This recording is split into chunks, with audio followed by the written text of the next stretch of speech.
Les dates du Final 8 dévoilées, le Napoli remporte la Coupe d'Italie, les résultats des championnats espagnols, portugais et allemands. C'est parti pour ce journal Made in Foot du 18 juin.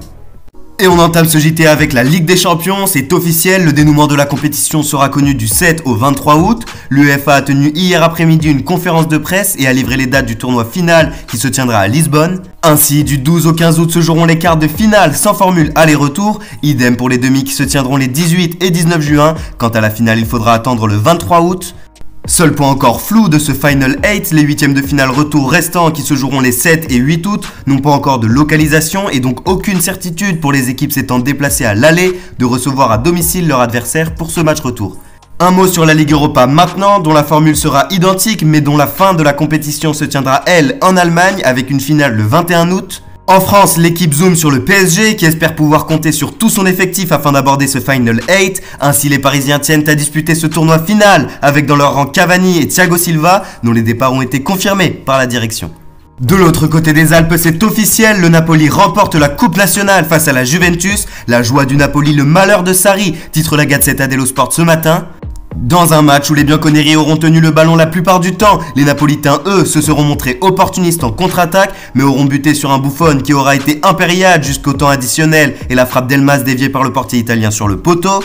Néanmoins, aucun but en 90 minutes et donc une séance de pénalty pour départager les deux équipes, une séance dont sont sortis vainqueurs les Napolitains avec un Alex Meret héroïque sur sa ligne, premier trophée depuis la Coupe 2014 pour les Napolitains et premier titre italien pour Gattuso. On file maintenant du côté de l'Angleterre où pour la reprise Manchester City a maîtrisé Arsenal avec une victoire 3-0. Sterling aura ouvert le score avant la pause tandis que De Bruyne sur penalty et Foden sont venus sceller la victoire mancunienne.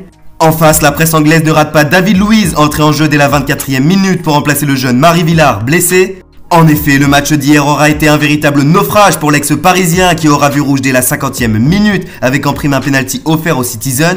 Au classement, Arsenal perd une place et se retrouve 10e. Devant City conforte sa place de dauphin, 10 points devant Leicester. Une victoire de City synonyme donc d'attente pour les hommes de Jürgen Klopp qui iront défier Everton dimanche soir. Des Reds qui selon le Sun seraient prêts à se séparer de 6 joueurs dont Shaqiri, Origi ou encore Dejan Lovren. L'idée derrière ce dégraissage serait de pouvoir accueillir le duo de Wolverhampton Neves-Traoré, tous deux auteurs d'une très belle saison avec les Vols. Enfin, le feuilleton Timo Werner touche à sa fin, c'est officiel, l'Allemand s'engage avec Chelsea pour une durée de 5 ans et pour un transfert situé entre 50 et 52 millions d'euros selon les sources. Mercato toujours en Espagne cette fois-ci, où Marca dévoile ce matin que la pépite de 21 ans du Bayer Leverkusen, Kai Havertz, serait prêt à attendre le Real Madrid. En effet, le joueur aux 16 buts toutes compétitions confondues cette saison attendrait que la Maison Blanche trouve le cadre idéal pour réaliser son transfert, qui pourrait, rappelons-le, coûter jusqu'à 80 millions d'euros. En Espagne toujours, avant l'opposition ce soir entre le Real et Valence, le voisin madrilène de l'Atlético a pris hier soir un grand bol d'air frais. Victoire 5-0 des colchoneros sur la pelouse d'Osasuna avec notamment un doublé de João Félix. Les hommes de Diego Simeone repassent provisoirement 4e en attendant ce soir 19h30 le match de la Real Sociedad qui se déplace à Alaves. Chez le voisin portugais, le Benfica a repris les commandes de la Liga. Mené 1-0 à la mi-temps, les Lisboètes ont su inverser la vapeur en seconde période et se sont imposés 2-1 face au Rio Ave. Seferovic entre et marque, se félicite Record ce matin, une victoire qui fait virer le Benfica en tête du championnat à égalité avec Porto. Il reste 7 journées et la lutte sera rugueuse entre les rivaux portugais. On prend maintenant la direction de l'Allemagne et la 32e journée de Bundesliga qui aura vu hier la défaite du Borussia Dortmund sur sa pelouse face à Mayence 2-0. 2 jours après le couronnement du Bayern Munich, les jaunes et noirs se seront relâchés. Le BVB aurait pu néanmoins voir Leipzig revenir à 1 point derrière eux. Cependant, dans le même temps, le Rasenbollen, qui menait 2-0 chez lui face au mal classé Düsseldorf, s'est vu remonter ses 2 buts dans les 5 dernières minutes, concédant ainsi le match nul. Leipzig voit donc revenir Leverkusen à 3 points après la victoire du club 3-1 face à Cologne. Enfin, on termine cette édition avec une touche de légèreté et Adil Rami qui ce mois-ci fait la une de SoFoot.